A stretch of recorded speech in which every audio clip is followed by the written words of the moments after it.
reçu un message, je pense. Non, ouais, mon truc il va pas comme ça. Ah non, c'est bon. Non, je lui demandais justement s'il se sentait artiste, mais il sait pas répondre. Ah, c'est marrant. C'est marrant parce que, tu vois, je te disais que je voulais un peu plus travailler sur des thématiques, Ouais. sur mes vidéos. Et justement, là, j'aimerais bien filmer une sur devenir artiste. En fait, mon histoire est un peu particulière. Parce que on ne peut pas dire que je sois arrivée dans le monde de l'art comme une feuille vierge. Parce que mes parents, l'un comme l'autre, m'ont baigné là-dedans, de par leurs professions respectives. Je ne sais pas vraiment si on peut dire que mes parents sont artistes. Enfin, je crois pas qu'ils se définissent comme ça. Mais en tout cas, ils ont tous les deux un métier créatif. Et ils avaient surtout tous les deux un goût particulier pour l'art. Ce qui fait que moi, j'ai toujours été habituée à aller au musée, à avoir des beaux objets, on va dire, dans ma maison. Tout ce qui rentrait dans la maison était choisi. Des beaux papiers peints, des meubles design, des lampes design, tout plein de trucs comme ça. Et mon père, lui, c'était plus les films. Du coup, je me souviens avoir vu mon premier Jacques Tati assez jeune. Il nous montrait plein de films et plein aussi de films d'animation, de dessins animés qui étaient un peu alternatifs ou cultes, on va dire, qui étaient intéressants cinématographiquement parlant. Et donc, on ne peut pas dire que cette idée d'être artiste, elle soit tombée dans ma tête comme ça par magie et qu'il n'y ait aucune influence parce que c'est pas vrai. Mais en même temps, comme j'ai pas vraiment l'impression qu'il soit artiste mais que c'est plus des créatifs, on ne peut pas non plus vraiment dire que j'ai suivi leurs traces. J'ai une anecdote assez marrante. C'est quand j'avais 9 ans. En fait, j'étais à New York avec mon père et ma tante qui est danseuse. Ça aussi, ça a sûrement dû contribuer à mon éducation d'ailleurs créative. Ma tante est danseuse quand même, c'est pas anodin. Enfin bref, on était à New York, on avait été dans des musées et on a été au MoMA. Et en fait, au MoMA, clairement, c'est peut-être, je sais pas, dans le monde, il y a plein d'autres musées qui sont super riches, mais là, pour le coup, vous avez vraiment tout, quoi. Et je me souviens, au MoMA, avoir vu les canettes de Campbell. J'ai vu aussi le tableau blanc sur fond blanc de Malevich, je m'en souviens comme si c'était hier. Je me souviens vraiment bien l'observer et me questionner par rapport à ce truc-là. Et j'adorais aller au musée. Je crois pas qu'il y avait beaucoup d'enfants qui kiffaient aller au musée en fait, à part moi et ma soeur, je pense qu'elle aimait bien aussi. Le fait de ne pas connaître et d'être du coup un peu naïf par rapport à l'art ou par rapport à tout d'ailleurs, je pense que ça peut vraiment être un atout. Parce que là pour le coup, même si je disais tout à l'heure que j'étais pas une feuille vierge, il y a bien eu le premier musée quoi. Et ça je m'en souviens plus du tout lequel c'était. Je me souviens plus du tout quelle œuvre j'ai vue en premier. Bon du coup là j'ai fini de graver.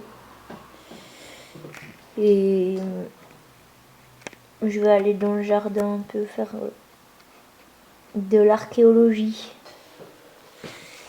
D'ailleurs ça c'est marrant parce que dans mon travail j'aime bien faire plein de métiers différents que je pourrais jamais faire vu que bah voilà, j'ai choisi ma voie quoi maintenant.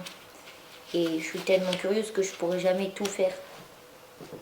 Et du coup, là on va faire de l'archéologie dans mon jardin, qui s'appelle de la jardinologie. Ça c'est cool parce que... Zut. En fait, je crois qu'au petit, tout le monde a toujours eu plein de métiers, envie de faire plein de métiers. J'ai oublié mon téléphone. Et je me souviens plus du tout quel métier j'avais eu envie de faire quand j'étais petite. Je sais qu'à un moment j'ai voulu être styliste, mais je ne sais pas s'il y a eu d'autres trucs entre deux. Parce qu'en tout cas, une chose est sûre, je me suis pas réveillée un matin en me disant youhou, j'ai 5 ans et demi et j'ai envie d'être artiste, ça c'est certain. Donc j'ai sûrement dû passer par d'autres phases que styliste. On va appeler ma mère pour lui demander.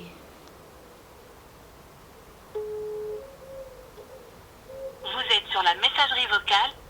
Ok, elle répond. Elle répond pas. On va essayer d'appeler mon beau-père.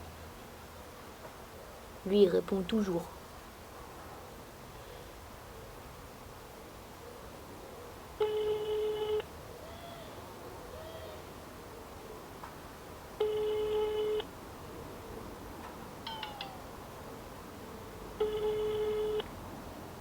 Allô Luna, Allô Sébastien, ça va?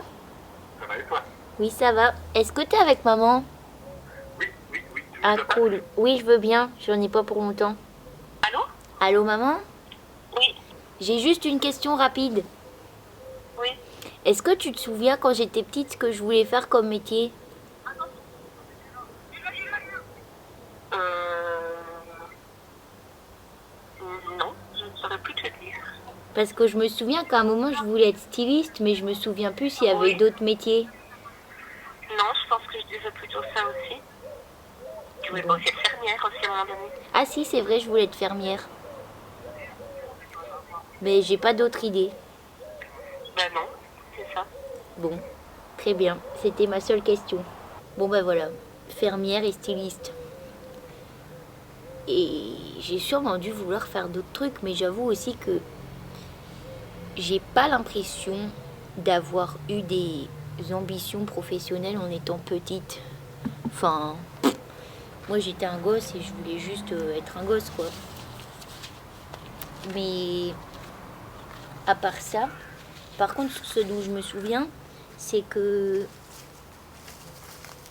j'aimais déjà beaucoup créer des trucs. Ça, ici en dessous, c'est le bac pour prendre les mauvaises herbes et on met toujours le petit pot à côté. J'aimais créer des petits trucs et ça, j'en ai des souvenirs très précis. Genre, j'arrêtais pas de dessiner tout le temps.